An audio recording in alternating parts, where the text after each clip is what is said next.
ہم روز اول سے کہتے ہیں فاروق حیدر ایک بدنیت آدمی ہے. میں نے یہ اعتراف بھی کیا کہ میں کوئی زیادہ اس عرصے میں پرفارم نہیں کر سکا جو میرے توقعات تھی لوگوں کو. ہماری اپنی کمی بیشیاں تھیں، غلطیاں کوتاہیاں تھیں، اور کچھ جو تھی کہتے ہیں نا کچھ شاید دلوں کی ظالم سن کو سانو مرندش ہو. کیا مسلم کانفرنس میں ایسا کوئی اور شخص موجود نہیں تھا جو یوتھ کا صدر بن سکتا؟ آپ ہی کیوں؟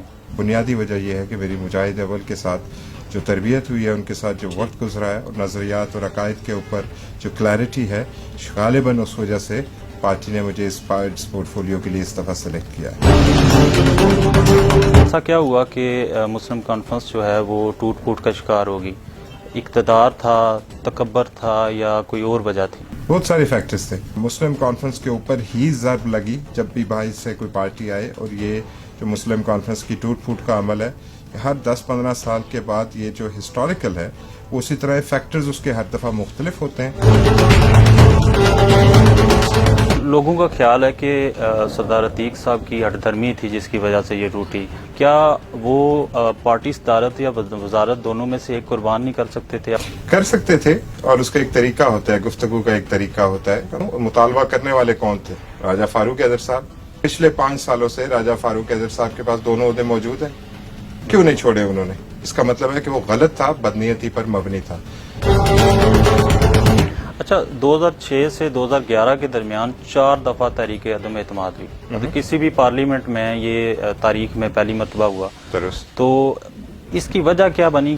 حالات تھے، انتشار تھا، اور ہم اس کو ہینڈل صحیح طرح سے سارے ایز آپ اس کو پولیٹیکل کلاس کہہ لیں یا پارلیمنٹ کہہ لیں، اس کو اس طرح ہینڈل کرنے میں ناکام رہے. ایسی وجہ کیا تھی کہ پہلی دفعہ سردار عتیق صاحب پہ جو تحریک عدم اعتماد ہوئی اس میں ان کو وزارت سے ہاتھ دھونا پڑا، لیکن چوتھی مرتبہ پھر وہ انہیں کو اعتماد ان کو مل گیا. تو اس درمیان ایسا کیا ہوا کہ ان کا جو اعتماد تھا وہ پارٹی میں دوبارہ بحال ہو گیا؟ اعتماد کی بات نہیں ہوتی، پاور پالیٹکس کی الگ ڈائنامکس ہیں جو سیٹل ہو گئے بٹوین پارلیمنٹیرین، سارے لوگوں کے درمیان آپس میں سیٹل ہو گیا، اور پھر دوبارہ سے وزیر اعظم بن گئے. اچھا، وجہ کیا بنی کہ ابھی آپ کو صدارت جو ہے وہ بمبر کے حوالے کرنی پڑی؟ مطلب شفیق جرار صاحب کو آپ کو پارٹی صدر بنانا پڑا. یہی وہ صدارت تھی جس کے لیے آپ کی پارٹی ٹوٹ پھوٹ کا شکار ہوئی؟ میں پھر آپ سے گزارش کرتا ہوں کہ صدارت ایشو نہیں تھا. اگر صدارت ایشو تھا، اور اگر یہ پرنسپل سٹینڈ تھا اور ایک فاروق حیدر کا سٹینڈ تھا، ہم روز اول سے کہتے ہیں فاروق حیدر ایک بدنیت آدمی ہے. پارٹی نے اس دفعہ بھی سردار عتیق صاحب کو پریزیڈنٹ الیکٹ کیا تھا، تو اس کے لیے انہوں نے مرزا شفیق جلال صاحب کا انتخاب کیا. یہ انہوں نے خود کیا، یہ ان کی اپنی ایسنشلی ان کی اپنی ذاتی چوائس تھی کہ انہوں نے یہ فیصلہ کیا. اچھا، سیاسی حلقوں کی رائے یہ ہے کہ شفیق جلال صاحب کو صدر تو بنا دیا گیا لیکن پوری طرح سے ان کو اختیارات نہیں دیے گئے. دیکھیے، مرزا شفیق جلال صاحب ایسے آدمی نہیں ہیں، وہ بڑے پختہ سیاسی کارکن ہیں. جہاں پہ ان کو اپنے آپ کو انسرٹ کرنا ہوتا ہے وہ بڑے پراپرلی انسرٹ کرتے ہیں. لیکن وہ ان کے بارے میں یہ خیال یہ ہے کہ وہ جس طرح ایک پارٹی صدر ایک سٹینڈ لیتا ہے کسی بات پہ یا کسی چیز پہ، اس طرح شفیق جلال صاحب وہ ان میں وہ چیز انرجی نظر نہیں آتی. جو بھی بات ہوتی ہے بھرپور مشاورت کے ساتھ ہوتی ہے. کوئی ایسی بات نہیں ہے کہ ان کو کوئی کسی بات کے لیے زور زبردستی کی جاتی ہے. ایسا یہ تاثر بالکل بھی غلط ہے. اچھا عثمان صاحب، مسلم کانفرنس ایک ریاستی جماعت ہے لیکن اسٹیبلشمنٹ کے ساتھ نظر آتی ہے. جی ٹھیک ہے، تو ایسا کیوں ہے؟ رائٹ ونگ پارٹیز اپنی اسٹیبلشمنٹ کا اور آرمی کا پردہ ہوتی ہیں. ہم اپنی فوج کے ساتھ کھڑے ہوتے ہیں، ہم بھی اسی طرح بالکل کھڑے ہیں خدا کے فضل و کرم سے، اور اس وقت تو ہم اکیلے بچ گئے. بھٹو کے دور کی بات کریں تو اس وقت تو بڑے خلاف تھے آپ، جنرل ضیاء الحق کے بڑے خلاف تھے. تو ایسی کیا وجہ کہ اس کے بعد آپ کو اپنا بیانیہ چینج کرنا؟ اس کا ہمارا لڑائی کرنے کا طریقہ جو ہے اسٹیبلشمنٹ کے ساتھ وہ بھی مختلف ہے. ہم جب بند کمروں کے اندر ہم کھل کے ڈٹ کے بات کرتے ہیں، لیکن باہر نکل کے ہمارا بیانیہ بالکل ایک پیج کے اوپر ہم نظر آتے ہیں، اور بعض اوقات ہم آگے نظر آتے ہیں. خدا کے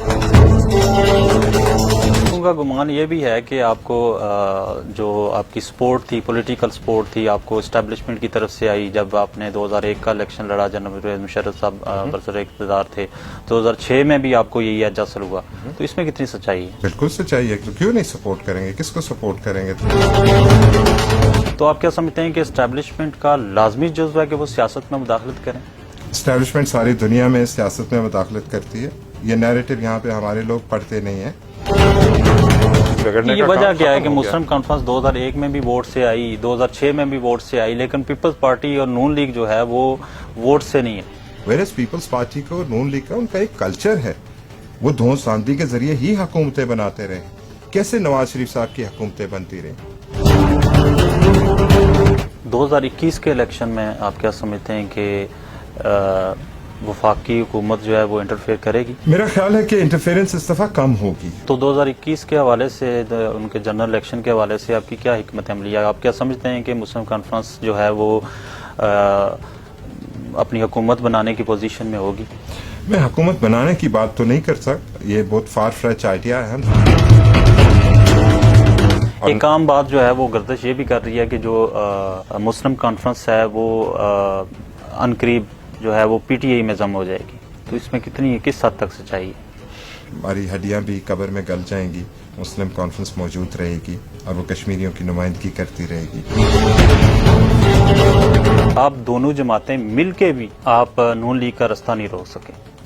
ہاں, نون لیگ کا ہم فیڈرل گورنمنٹ کے پیسوں کا, کشمیر کونسل کے پیسوں کا رستہ نہیں روک سکے.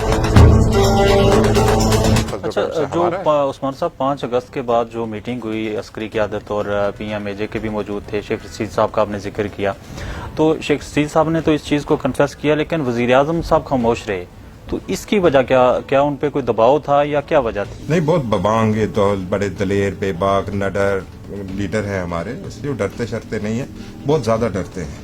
وہ صرف وہاں پہ آنکھیں دکھاتے ہیں جہاں پہ ان کو کوئی آگے آنکھیں دکھانے والا نہ ہو. اپنے سے تگڑے کے آگے کبھی ان کو بولنے کی ضرورت نہیں, ان کی بھی ٹانگیں کانپتی ہیں اور ماتھے پہ پسینہ آتا ہے.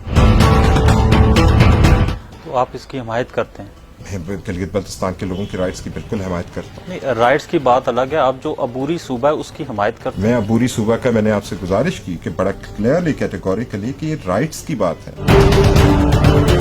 عثمان صاحب, کیا آپ سمجھتے ہیں کہ پی ٹی آئی کی جو حکومت ہے وہ پاکستان میں ٹھیک کام کر رہی ہے؟